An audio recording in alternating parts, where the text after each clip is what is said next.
CT에서 두란노 성경교실 가족 여러분, 안녕하세요. 안녕하세요. 우리 한 주간 동안 잘 지내셨죠? 네. 역대상하 우리 말씀은 역사서인데 항상 우리가 접하면서 잊지 말아야 될 것은 에스라 선지자를 통해서 기록된, 그래서 에스라라는 우리 선지자이자 학자를 통해서 믿음의 후예들에게 교육하기 위해서 기록된 하나님의 말씀이라는 것을 잊지 말아야 될 것입니다. 그래서 역대상하와 열왕기상하를 이렇게 보면 성경이 좀 비슷한 것처럼 보이잖아요. 근데 사실 많은 부분에 관점에서 많은 차이가 있어요. 역대상하는 바벨론 포로 생활에서 바사왕 고레스의 칙령으로 인해서 귀환한 사람들 위한 신앙 교육을 위해 기록된 교육서인데, 범위가 창조부터 고레스의 바사왕 고레스의 칙령까지 굉장히 깁니다. 그러니까 아담 때부터 고레스 왕의 칙령 때까지니까 굉장히 길죠. 근데 열왕기상하는 솔로몬 이후부터 바벨론까지입니다. 그러니까 범위도 좀 차이가 있고요. 열왕기상하는 남쪽 유다 왕을 한번 언급했으면 북쪽 이스라엘 왕도 언급을 하고 왔다 갔다 교차돼요. 근데 역대상하는 오로지 남쪽 유다만, 남쪽 유다의 왕들만 언급이 돼 있어요. 왜 그런가 하면 신앙 교육 때문이에요. 그래서 남쪽 유다 성전을 재건한 그 예배를 중심으로 한 그쪽만 진정한 하나님의 백성이라는 그런 영적 이 자부심과 고집이 있는 거예요. 왜냐하면 믿음의 후예들 이스라엘 백성들이 망한 이후에 130년 전후에 태어났던, 그래서 앞으로 다윗이 왕이 누구지? 다윗 왕은 어떤 분이었지? 같은 현존 시대에 살지 못했던 믿음의 후예들이잖아요. 그들을 위한 좋은 신앙의 롤 모델을 제시해야 되기 때문에 북쪽 이스라엘은 아예 예배가 무너지고 하나님을 떠나 있는 북쪽 이스라엘은 언급조차 하지 않고 가끔씩 필요하면 가끔씩 조그마한 분량만 언급하지, 전체적으로는 남쪽 유다 왕을 중심으로 특히 다윗 왕을 포커스를 맞추고요. 다윗 왕에게 스포트라이트를 주면서 그렇게 진행되는 것이 역대상이고, 역대하부터는 솔로몬 왕을 중심으로 펼쳐지는 그런 이스라엘의 역사라고 볼 수가 있습니다. 복습 부분처럼 우리 큰 틀에서 보면 역대상 1장에서 9장까지는 아담부터 포로 귀한 백성까지의 족보가 기록되어 있어요. 그래서 역대상하를 읽으려고 하면요, 9장까지가 무려 아담부터 쭉 자손들의 이름이 기록했기 때문에 좀 인내가 필요해요. 그래서 우리가 2강에서 족보의 신비에 대해서 우리가 배웠기 때문에 필요하면 다시 이렇게 녹화해서 여러분 접하면 될 것 같고요.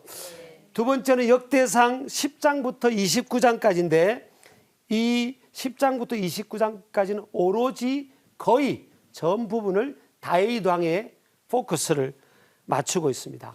이 내용이 사무엘 상하 내용하고 비슷하게 교차되는, 시기적으로 비슷한 그런 부분이라고 볼 수 있고요. 역대하 1장부터 9장까지는 솔로몬의 역사인데 이것이 열왕기상하고 시기적으로 범위가 비슷하고요. 역대하 10장부터 마지막인 36장까지는 유다 열왕의 역사에서부터 페르시아 왕 고레스까지의 칙령까지의 그런 범위 안에서의 기록들이 있는데, 열왕기하와 에스라서 1장 1절에서 3절 그 범위하고 교차되는 부분이 있다 하는 것만 아시면 되겠습니다. 이런 정도의 오리엔테이션을 했고요. 오늘은 다윗의 용사들. 자, 우리가 결국요, 다윗이 왕이 되잖아요. 자, 여러분 다윗을 생각해 보세요. 자, 다윗이 서민 가정에 정말 별것 아닌 8번째 막내 아들이에요.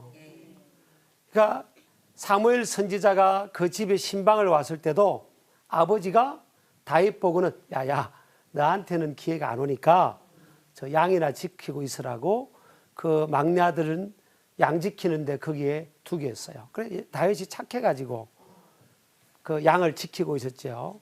뭐 보통 아이 같으면 지키는 척하고 또 왔겠죠. 누구 닮았겠죠. 예. 근데 그렇게 했죠. 또 한 번은 형이 전쟁터에 있는데 형들이 세 형이 전쟁터에 있는데 거기에 아버지가 형들이 생사가 궁금하잖아요. 그래서 먹을 것을 가지고 형이 있는 곳에 한번 갔다 오느라. 그래서 다윗이 조그만하니까 그래서 먹을 것 손에 들려서 형이 있는데 갔다 왔는데 형들과 대화 중에도 그때 골리앗이라는 적장이 나타나 가지고 이스라엘 군인들을 막 조롱을 했잖아요. 나하고 한판 붙자 했잖아요. 그런데 아무도 골리앗 그 적의 장수 앞에 나서는 사람이 없는 거예요. 그때 형들을 만나러 먹을 것을 가지고 아버지가 준 음식을 가지고 갔다가 그 적장의 장수가 키가 몇 센치인가 하면요 3m 5cm예요. 어마어마한 거인이죠. 그래서 막 조롱하는 소리를 듣고 조그마한 다윗이 속에서 화가 난 겁니다. 그래서 형 가만히 있어? 내가 나가서 싸울게. 그렇게 된 거예요. 그때 형들이 뭐라고 했는지 아세요?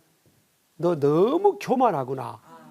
세상 물정도 모르고 너무 교만하다고. 형들도 다윗의 그런 그 용맹성, 다윗 속에 있는 하나님이 주신 엄청난 그런 리더십, 용기, 그런 능력을 못 봤다는 거예요.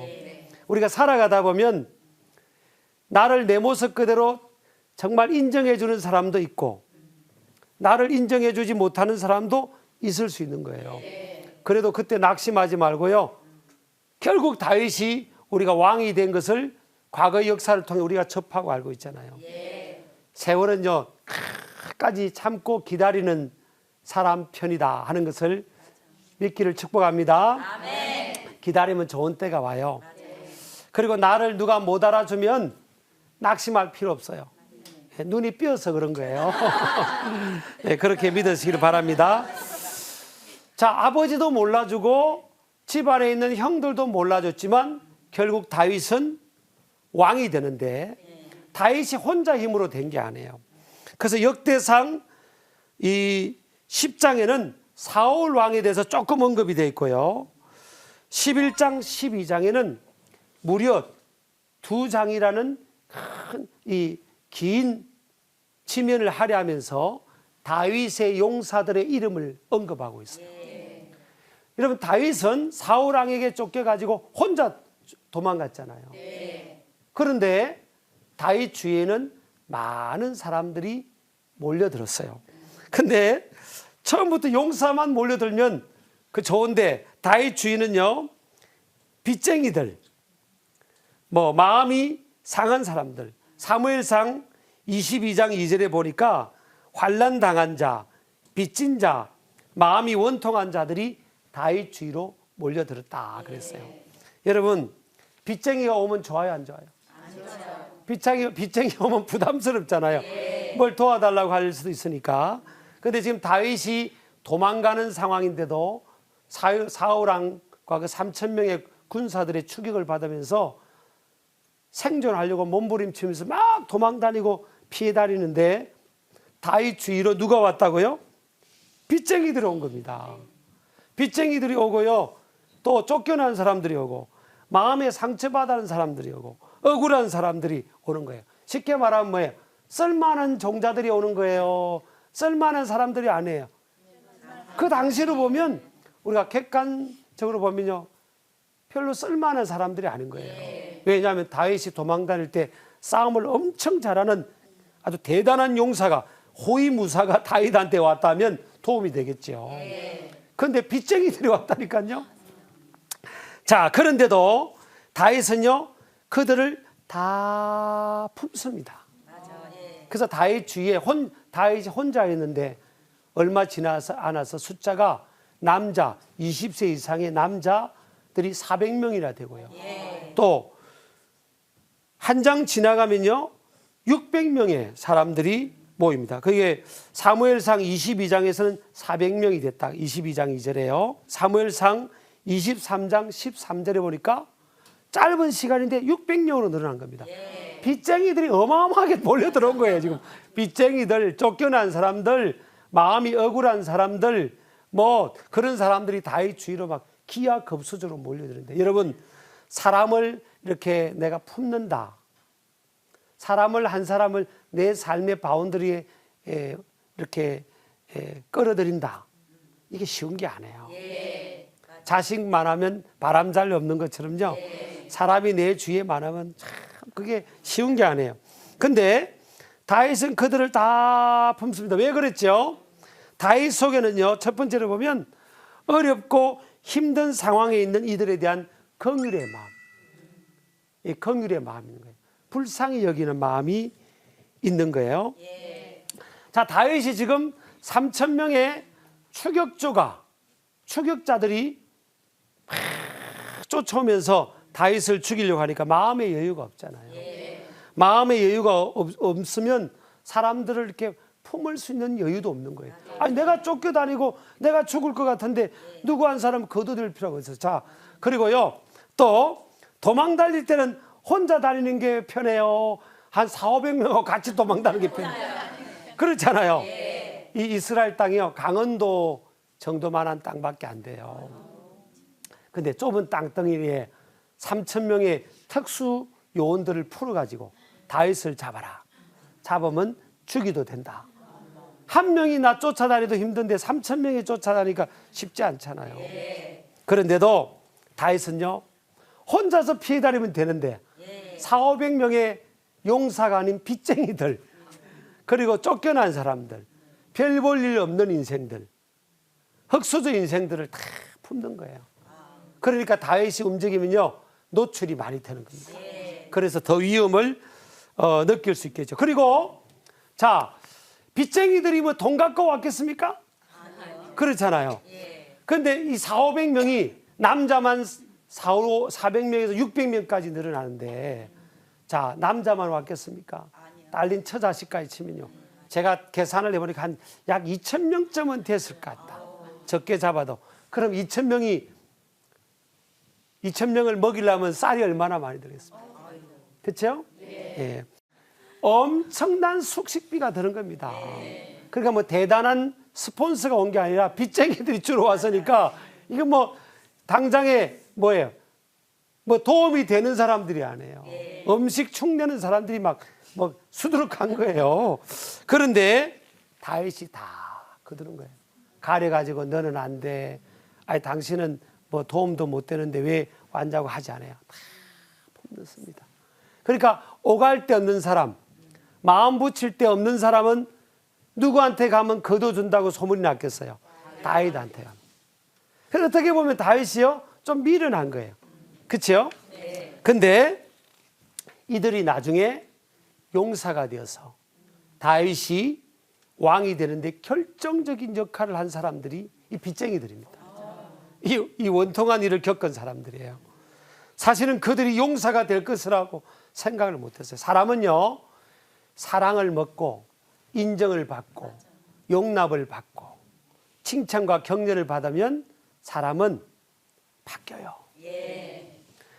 하나님은 실수하지 않는다고 했잖아요. 하나님은 우리가 알아야 되는 게, 하나님은 실수하시는 분이 아니에요. 그러면 우리 인간의 존재는 어디에서부터 출발했죠? 하나님이 크리에이터예요. 창조주예요, 창조주. 하나님 우리 인간을 창조한 거예요. 그런데 왜곡된 사회 구조나 시스템, 또 자라면서 힘든 환경, 또 힘든 사람들과의 만남, 이런 걸 통해 사람들이 그 하나님이 만드실 때 창조하실 때 그런 잠재력이 이게 눌려가지고 발휘가 잘 안 되는 거예요. 그러니까 다윗 주위에 왔던 400명, 600명의 그 사람들이 빚쟁이들, 원통한 사람들, 오갈 데 없는 사람들이 나중에 용사가 될 것이라고는 아무 생각을 못한 거죠. 그런데 다윗은 그들을 품습니다. 다윗이 그들을 품고 또 그 한 사람 한 사람을 뭐에 소중하게 여깁니다. 소중하게 여기니까 한 사람을 소중하게 여기려면요 쉬운 게 아닙니다. 사실. 제가 어저께 저희 교회 이제 직원 중에 한 분이 생일이셨어요. 그래서 케이크를 사서 생일 축하도 해드리고 또 제가 뭐 여유가 많아서가 아니라 봉투를 딱 해가지고 이렇게 생일 축하한다고 이제 이렇게 생일 축하 용돈도 우리 직원들이 여러 명이 되거든요. 적지 않은 수인데 이렇게 선물 드렸어요. 뭐 우리 교회 직원 하고 싶으세요? 네. 아 그렇게 했어요. 잘했죠? 네. 물론 뭐 그분들이 저보다 더 수고하잖아요. 어떤 분은 청소하고 어떤 분은 전기, 어떤 분은 뭐 어떤 일 뭐 하는 그 예배당이 크기가 적지 않으니까 뭐 그거 관리하는 분부터 참 많은 여러분들이 계시는데 사실 한 사람 한 사람을 우리 주위에 있는 사람들요 그냥 지나칠 수 있잖아요 우리가. 다윗도 아니 빚쟁이가 무슨 뭐가 반갑겠어요. 그렇잖아요. 사람이요. 저도 이제 목회자니까 이제 교회가 이제 교인들 수가 적지 않은 그런 게 담임 목회자면 도와달라는 전화.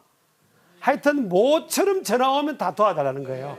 도와달라는 전화 찾아오는 분 굉장히 많거든요. 근데 어떤 데는 이제 각 한 번이나 두 번이나 이렇게 이제 기도하면서 분별을 하면서 이렇게 섬겨 드리기도 하는데 여러 번 오잖아요? 네. 그러면 저분이 저 나타나면 아버지 또 오시네. 또 오시네. 반갑지가 않은 거예요. 뻔한 거예요. 그 나타났다 뻔한 거잖아요. 손을 내미는 거 아니에요. 여러분 빚쟁이가 뭐가 반갑겠습니까? 근데 다윗은 600명 그 빚쟁이를 오갈 데 없는 사람을 다 품는 거예요. 오갈 데 없고 환난을 겪고 그러니까 사람이 상처를 많이 받으면 마음이 부드러워져요. 마음이 까칠해져요. 까칠해지잖아요. 여러분 까칠한 사람하고 있고 싶어요? 부드러운 사람하고 있고 싶어요? 교양이 있고 부드러운 사람하고 있고 싶잖아요. 자, 다윗 주위는 빚쟁이들, 마음이 까칠한 사람들, 억울함이 많아서 누가 툭 건드리면 폭발할 것 같은 사람 있잖아요. 그럴 거 있잖아요. 누가 한번 살짝만 잘못 말하면 한 번씩 빵 터지는 사람 있죠. 그런 사람들은 아이고 저 사람 또 와. 조심스럽잖아요. 근데도 다윗은 다 걷어주는 거예요. 왜냐하면 조건적으로 인간관계를 하지 않은 겁니다. 우리가 그래서 다윗을 참 많이 연구해 볼 필요가 있어요. 왜 다윗이 왕이 됐을까? 왕족도 아닌데. 그러니까 다윗은 어릴 때부터 밑바닥에서 소외도 겪어보고 외로움도 겪어보고 형들의 무시도 겪어보고요.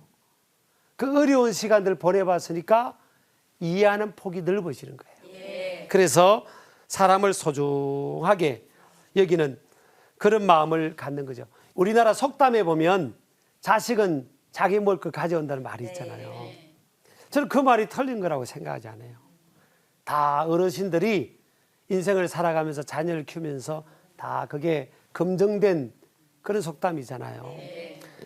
저는 이걸 좀 우리 삶 속에서 적용하면 좋겠어요. 많은 사람들이 있잖아요.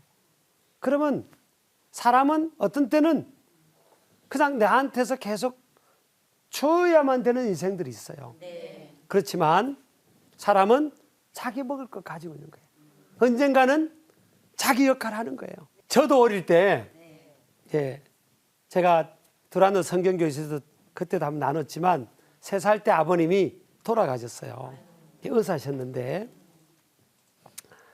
그 동네 아줌마들이 저만 보면 아유 기용이 불쌍해서 어떻게 하나. 아유 할아버지 할머니 밑에 자랐어요 제가. 그래서 연세 있는 분들 참 좋아해요. 이게 친근감이 들어요.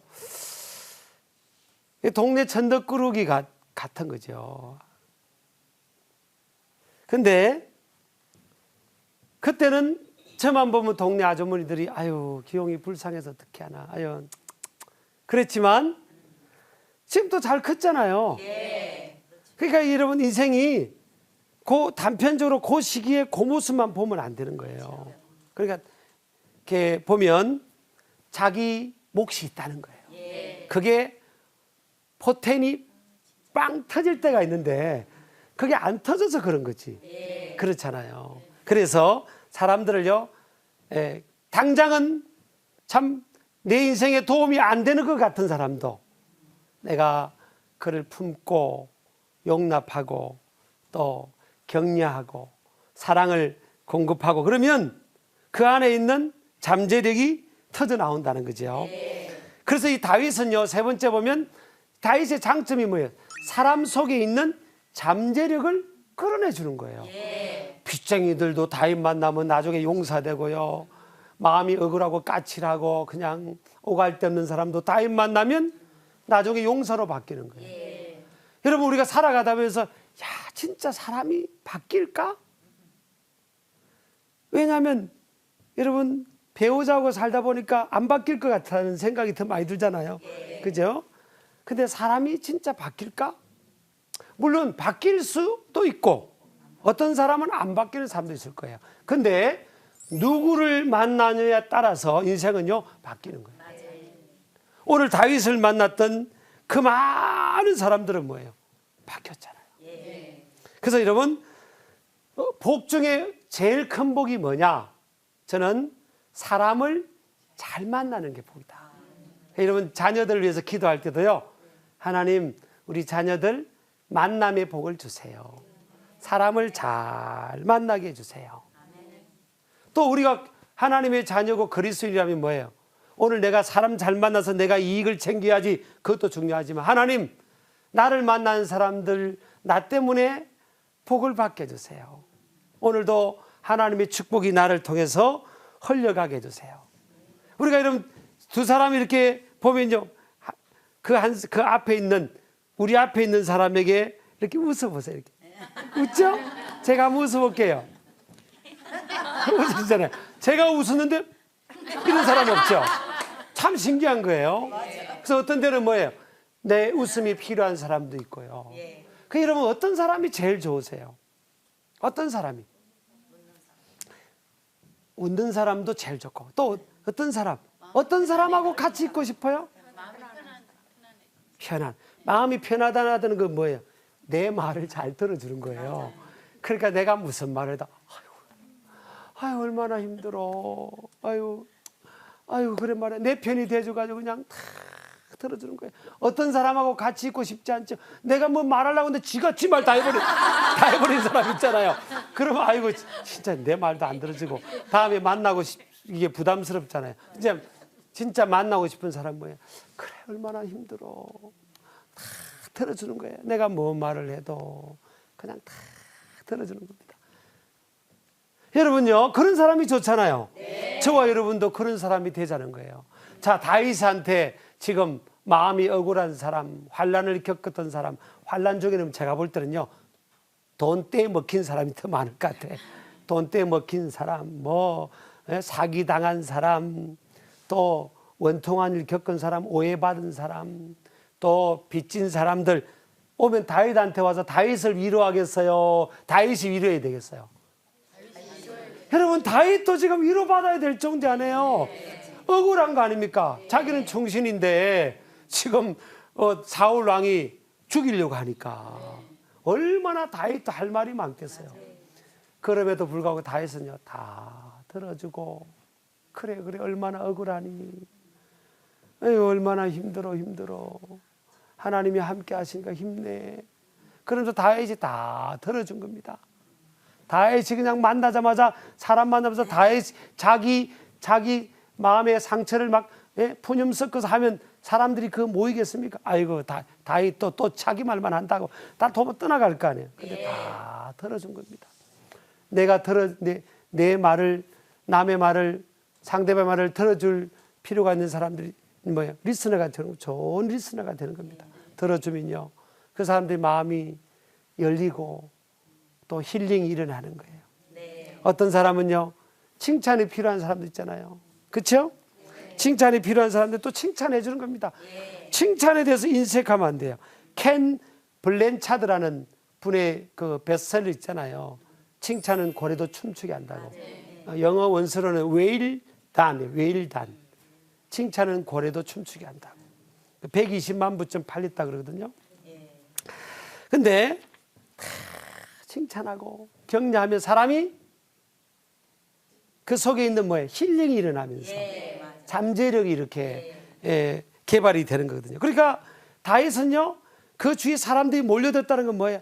칭찬이 필요한 사람에게는 칭찬해주고, 격려가 필요한 사람은 격려해주고, 인정이 필요한 사람은 인정해주고, 들어줘야 될 사람은 들어주고, 웃음이 필요한 사람은 웃어주고, 또 먹을 것이 필요한 사람은 다 먹을 걸 주는 겁니다.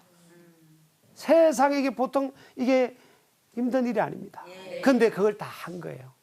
다윗이 내가 저거 빚쟁이 저거 내가 오늘 밥 먹여주면 지가 나중에 용사가 돼서 나 왕 될 때 힘이 될 거야. 이렇게 계산적 인간관계를 맺은 게 아니에요. 그냥 한 겁니다. 여러분, 우리 하나님께서 우리를 그냥 모습 그대로 사랑해 주시고, 예수님이 우리를 모습 그대로 용서해 주시고 품어 주시고 한 것처럼 그렇게 한 거예요. 그랬더니 나중에 그 사람들이 자꾸 마음이 바뀌고 치유가 일어나니까 사람이 바뀌는 거예요.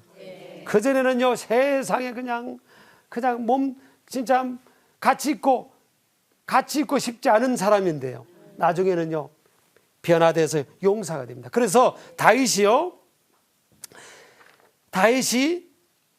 그럽니다. 내가 베들레헴 우리 고향 마을에 그 우물가에 물 먹고 싶다. 혼자 말을 한 거예요. 여러분, 고향이 그리울 때 있잖아요. 네. 고향이 그리워. 그 고향 그 우물가에 참 물맛이 좋았는데 다윗이 혼자 말을 한 거예요.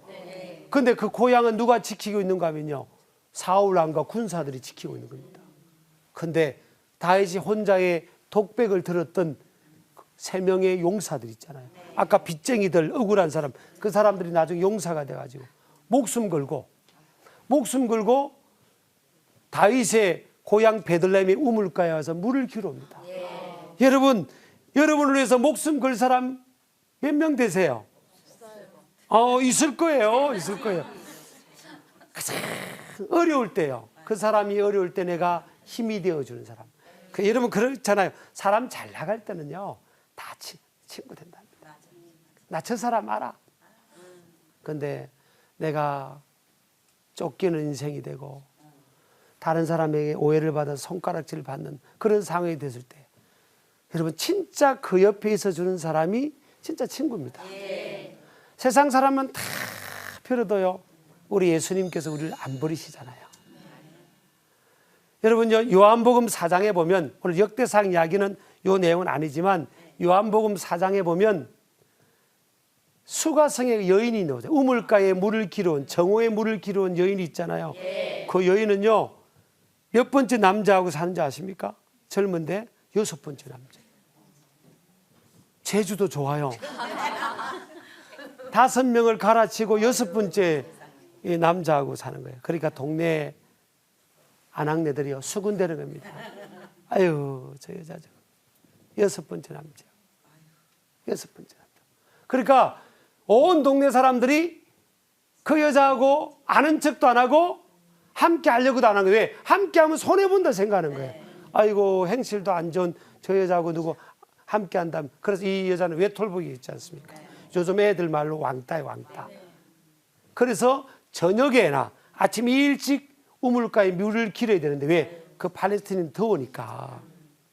그런데 정오에 제일 더울 때 정오에 물 길러 온 거예요. 왜 그랬죠? 사람을 만나는 게 부담스러워서. 근데 우리 예수님이 그걸 아시고 정오에 먼저 우물가에 가서 기다리고 계셨잖아요. 그러니까 예수님은요, 사람들이 다 버린 인생을 만나주시고 대화해 주시고 섬겨 주시고 또 덜어주시고 용납해 주시고 사랑해 주시고 그러잖아요. 그래서 저와 여러분들이 변화된 거 아니에요. 저는요, 제가 제 이야기에서 죄송한데요, 웃지를 안 했어요, 사실은. 제가 10대 때는까지는요, 웃지를 안 했다니까요. 10대 때 사진 찍은 걸 보면요, 항상 심각해서 이렇게 전혀 웃지를 않았어요. 그래서 우리 친구들이 저 별명을 지어줬어요. 제 이름이 이기용이잖아요. 중간에 가운데가 기자가 있어요. 근데 항상 안 웃는 거예요. 그래서 사진 찍는 걸 싫어했어요. 제가 나를 봐도 마음에 안 들어. 그 웃을 일도 별로 없잖아요, 인생이. 그래서 우리 친구들이 제 별명을요, 기끌아태서래, 기끌아태. 소크라테스 철학자처럼 안 웃는다고. 기끌아태서 했거든요. 그렇게 안 웃는데 어느 날 예수님을 인격적으로 만나고부터 제 내면이 치유가 일어났잖아요. 그전에는 어쩔 수 없이 단체 사진을 찍으면요, 앞에 아이들이 다 있고 앞에 어떤 친구와 그 친구 사이에 그 머리 사이에 제가 조그마하게 뒤에 이렇게 보여서 보일랑 말랑 그랬다니까요. 모든 10대 때 사진은요, 단체 사진은 보일랑 말라요. 그랬거든요. 제가 예수님을 만나고요, 제 내면이 치유가 된 거예요. 긍정적인 마음이 들어온 거예요. 왜? 사람은요, 사랑을 먹으면 바뀌어요. 용납을 받으면 바뀌거든요. 지금은요, 사진 찍으면 제일 앞에 씁니다. 이렇게 사진 찍으면요, 굉장히 이렇게 사진 찍는 거 좋아하고요. 사진 찍으면요, 밝게 그러거든요. 그럼 바뀌잖아요. 그러니까 다윗을 만난 이 상처 많은, 이 내면이 찌들고 상처 많은, 데미지 입은 이 인생들이요, 다윗을 만나서 다 바뀌는 겁니다. 다윗이 그래서 이 포텐셜, 그 사람 속에 있는 잠재력을 다 끌어내 주는 거예요. 자, 여러분, 그래서 우리 속에는 다 하나님 주신 잠재력이 있고 능력이 있는데, 근데 왜 그 능력이 발휘가 안 될까? 그것은요, 부정적인 말, 뭐 가정에서 누군가로부터 자라면서 들었다든지, 너는 예전에는 참 그런 말 많이 들었습니다. 그죠? 동네 아주머니들이요, 아이들 자기 아이들한테 보면 막 뭐 빌어먹을 자식아, 아이고, 제가 이게 방송에서 말을 다 못하겠어. 자다 지나가다가 돌에 넘어져 자빠져 우리 그런 말 듣고 지금까지 생존 온 거 보면요, 이것도 기적이에요, 기적. 보통 일이 아니에요. 많이 들었잖아요. 근데 부정적인 말을 들으면 이 내 자의식에 대해서 왜곡된 의식을 가질 수 있고, 그래, 나는 안 되는 것 같아, 나는 안 되는 사람이야. 그리고 상처, 이런 것들이 우리를, 이 잠재력을 얽어매는 거예요. 또 죄, 이 불신앙의 죄, 이런 것들. 또 잘못된 만남 있잖아요. 저 사람은 잠재력을 펼쳐야 되는데 희한한 이상한 사람 만나가지고 잠재력을 못 펼치는 사람이 있어요. 성경에 보면요, 삼손 보세요. 엄청난 힘이 있었잖아요. 그런데 누구 만나서 이상한 여자 들릴라를 만나가지고, 들릴라를 만나가지고 삼손의 힘 다 뺏겨버렸잖아요. 여러분, 사람 잘 만나야 됩니다. 그죠? 네. 여러분 잘 만나셨죠? 그래서 결혼도 보면요, 이걸 우리가 오늘 역대 상한을 우리의 삶의 현실에 적용한다면, 결혼도 보면 배우자를 돕는 배필이라고 했잖아요. 돕는 배필. 창세기 2장에 보면 돕는 배필, 히브리어로 에제르입니다. 에제르. 그래서 주님은 나의 도움이시니, 시편 67편 7절에 나오는 주님은 나의 도움이시니, 시편 67편 7절, 거기에 표현하는 주님은 나의 도움이다 할 때, 그때 그 도움이라는 단어가 에제르라는 단어예요. 그러니까 하나님께서 어떤 사람을 하나님의 손길처럼 도와주라고 하나님께서 붙여준 사람이 누구예요? 배우자의 배우자. 돕는 배필이에요. 그래서 참 남자들이요, 미련 곰탱이 남자들은요, 하나님께서 나 도와주라고 아내를 나한테 붙였는데 지지리도 아내 말 안 듣습니다. 그래서 크게 실수하거나 손해보는 남자들 보세요. 그죠? 여보, 좀 이상해, 저 사람 조심해야 될 것 같아, 경계해야 될 것 같아. 그러면 미련 곰탱이 남자들은 뭐랍니까? 얘 팬내가 뭐 안다고 그냥, 당신이 바깥일을 알아? 사업을 알아? 그래 혼자 그냥 뚝딱뚝딱 이렇게 결정해가지고 큰 손실 보는 사람 많잖아요. 그렇죠? 예, 그래서 우리가요, 애제르구나. 배우자는 도와주라고 붙여준 그런 사람이구나 생각해서요. 예, 부부간에도 서로 도움을 주고요. 그리고 이 배우자의 존재, 또 내 주위에 있는 사람들 귀하게 여겨야 될 줄을 믿습니다. 그래서 우리 다시 한번 정리를 해보면요, 다윗으로부터 배우기 5가지를 제가 정리했습니다. 첫 번째는 뭐예요? 사람을 소중히 여기자. 사람은 우리가 당장에 저 사람이 나한테 도움이 안 되는 것 같아도 사람을 귀하게 여기는 거예요. 왜냐하면 사람은 하나님의 형상을 지닌 존재잖아요. 이미지 오브 갓. 하나님의 이미지를 지닌 존재라는 거예요. 그러니까 하나님 안에서는 계획이 없는 인생이 없는 거예요. 그래서 우리가 다윗을 통해서 배우는 것은 뭐예요? 다윗이 성공했잖아요. 왕이 됐잖아요. 그 정말 빚쟁이들, 상처 많은 그 사람들이 나중에 다윗이 왕이 되는데 결정적인 역할을 한 거예요. 그러니까 사람을 뭐 하자고요? 소중하게 여기자는 거예요. 그래서 여러분, 사랑의 기술 The Art of Loving, 에리 프롬이라는 사람이 전 독일의 사회심리학자, 개척자였죠. 그래서 수백만 부의 책이 팔렸던 그 사랑의 기술이라는 책 보면 현대가 되면요, 그렇다는 거예요. 사실은 love person, 사람은 사랑하고 use things, 사물은 잘 이용해야 되는, 이게 맞는 거잖아요. 근데 현대가 될수록요 뭐예요? use person인 거예요. 사람은 이용하는 거예요. love things, 사물, 물질을 더 좋아하고, 그래서 물질을 위해서 사람을 이용하는 그런 시대가 된다는 거예요. 맞는 그 말이잖아요. 근데 우리는 그렇게 되면 안 되겠죠. 왜 예수님께서 12명의 제자를, 윌리엄 버클리의 주석에 보면, 영어 주석에 보면요, 12명의 제자들이 uneducated people이라 했어요. 배우지 못한 사람들, 가방끈이 없는 사람들. 근데 예수님은 그 갈릴리 바닷가에 고기 잡는 고기 냄새에 찌든 그들을 제자로 부르셨잖아요. 그래서 세계 복음화의 위대한 12사도로 주님께서 세우셨잖아요. 그러니까 왜 그럼 또 다윗이 골리앗을 이길 때 그 흔한 시냇가의 조약돌을 통해서 그 3m 5cm가 되는 적장의 장수를 이기게 했냐는 거예요. 우리는 어쩌면요, 그 시냇가의 흔한 돌멩이와 같은 인생일 수 있는 거예요. 그런데 하나님 안에서 조약돌이 뭐예요? 그 반들반들한 미끈미끈한 조약돌이 다윗의 문맷돌로 사용된 거잖아요. 우리가 쓸모없는 것 같아도요, 저도 여러분도 우리 주위 사람도 마찬가지, 다 다듬어지면 나중에는 귀하게 쓰임 받는다는 걸 믿으시길 바라요. 두 번째는요, 다윗을 통해 배우는 건 뭐예요? 사람을 영혼의 관점에서 멀리 보고 대하자는 거예요. 당장의 요 모습으로 보지 마자는 거예요. 옆 사람 인사합시다. 나를, 옆 사람 보고 나를 지금 내 모습으로만 평가하지 마. 알겠죠? 네. 지금 내 모습. 저도 아까 제가 간증을 했잖아요.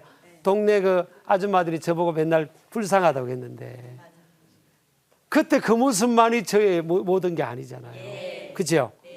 다윗도 집안에 천덕꾸러기처럼 양이나 지키고 있는 8번째 막내 다윗이 그의 전부가 아니었잖아요. 그 속에 나중에 이스라엘의 통일왕국의 왕이 될 그 잠재력이 있는 걸 아무도 못 봐준 거예요. 자, 그래서 사람은요, 멀리 볼 수 있어야 돼요. 그래서 귀하게 여기게 됩니다. 세 번째는요, 사람을 뭐예요? 모습 그대로 품어주자는 거예요. 사람을 그냥 내 말로 내가 원하는 기준으로 자꾸 뜯어 고치려고 하면요, 서로가 불행해져요. 갈등 구조가 됩니다. 자녀도 모습 그대로 품어주고, 배우자도 모습 그대로 품어주고, 이웃이나 벗들도 모습 그대로. 내가 바꾸려고 하면 안 돼요. 여러분요, 그런 말이 있어요. 아내의 바가지를 듣고 변화된 남자는 아무도 없다는 말이 있어요. 그러니까 모습 그대로 사랑과 용납으로 품어주자. 자, 네 번째는요. 그리고 사람은 변화되고 성숙될 수 있음을 알고 기다려주자는 거예요. 때가 될 때까지 기다려주면 하나님 안에서 언젠가는 그 잠재력이 요즘 아이들 말로 포텐 터진다라고 그러거든요. 포텐이 막 터질 때 오는 거예요. 저와 여러분도 언젠가 포텐이 터질 거예요. 우리가 인생에 지금 최고의 절정을 사는 거 아니에요, 그죠? 앞으로 절정이 오는 겁니다. 옆 사람 인사합시다. 저를 기다려 주세요. 언젠가는 터질 겁니다. 그죠? 마지막은요, 사람의 장점을 찾아서 개발시키자. 사람에게는 장점도 있고 단점도 있는데 그 장점이 다 있습니다. 어떤 사람은요, 보면 장점이 없는 사람이 없어요. 어떤 사람은요, 저 사람 장점이 없는 것 같다 싶은데 보면 밥 잘 먹는 것도 장점이에요, 사실. 그죠? 여러분, 제가 목회자는 좀 어떻게 보면 특수한 길을 가는 사람 중에 한 거잖아요. 그래서 그 인생을 살아가면서 연단이라는 게 있어요. 제가요 40살 때까지 소화제를 먹어본 적이 없어요. 그래서 소화제 먹는 사람이 이해가 안 되는 거예요. 어떻게 소화제를 먹지? 저는요, 그러니까 사람은 먹으면 저절로 소화되는 줄 알았어요. 근데 40이 넘어서 어느 날 한 2달 동안요, 밥만 먹으면 소화가 안 되는 겁니다. 그 병원을 갔더니 아무 이상이 없대요. 근데 밥 먹으면 소화 안 되고 밥 먹기가 부담스러운 거예요. 그게 딱 2달 그런 경험을 했어요. 그때 제가 얼마나 회개인지 모릅니다. 저는 요즘 우리 아내가 소화를 잘 시키는데 결혼 초기는요 자꾸 소화가 안 된다 그러거든요. 그러면 당신 어떻게 그렇게 소화가 안 돼? 아니 어떻게 먹은 소화가 안 되지? 나는 돌을 먹어도 소화가 될 것 같은데. 근데요, 제가 2달 동안 그것도 뭔가 하나님의 어떤 섭리가 있었던 것 같아요. 지금 제가 소화 잘 되거든요. 근데 그때 그런 경험을 하고 나서 그렇구나.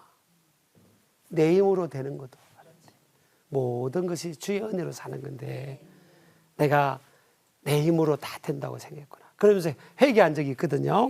그래서 사람에게는 다 내게 없는 장점이 있고 남이 없는 장점이 내게 있고요. 내게 없는 장점이 저 사람에게 있는 거예요. 그렇죠? 네. 그러니까 그 장점들을 다 이렇게 품어주고 또 그것을 끌어주고 격려를 통해서 하는 저와 여러분. 그래서 다윗의 용사들을 통해서 우리가 그런 걸 도전을 받은 겁니다. 그래서 주변에 다윗의 용사들이 많이 왔는데 처음부터 용사가 아니었다잖아요. 품어주니까 나중에 용사로 거듭나가 버린 거예요. 저와 여러분의 주위도 많은 사람들이 있잖아요. 그들을 품어주고 오늘도 만나서 격려해주고 칭찬해주고 또 들어주고 웃어주고 필요하면 밥도 좀 사주고 그러면 그 주위의 사람들이 자꾸 몰려들면서 우리 때문에 그들이 용사로 변화될 줄을 믿습니다. 감사합니다.